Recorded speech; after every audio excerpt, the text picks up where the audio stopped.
大家好，我是小颖。今天我们用玉米和鸡蛋来做好吃的。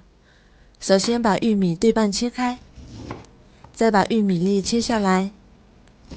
切下来的玉米粒大概300克左右，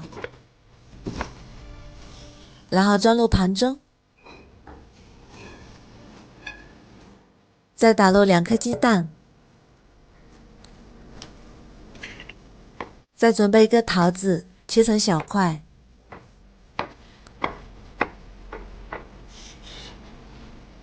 装入碗中，加2勺白糖，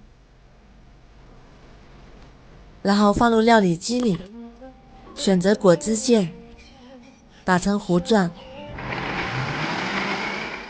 打好的玉米糊大概600克左右，倒入一个大一点的碗里，加4克酵母粉，搅拌均匀，搅拌至酵母粉溶解。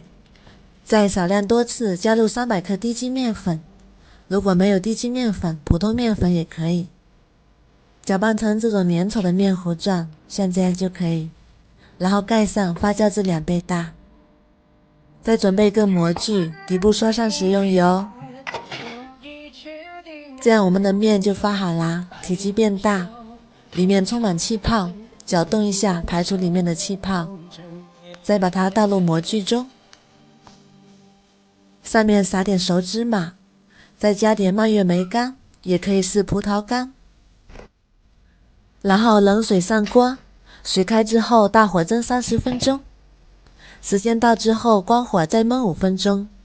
我们打开看看，哇，好香啊，浓浓的玉米香。再把它取出来脱模，这底部像蛋糕一样，非常的松软。它的口感是松软又香甜，浓浓的玉米香。再切一块出来看看，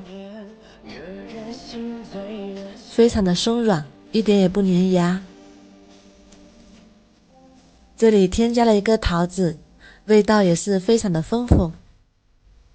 夏天不想吃饭，可以试试这样做，老人和孩子都非常的喜欢。如果你喜欢，也试试吧。喜欢我的视频就关注我吧，谢谢您的支持。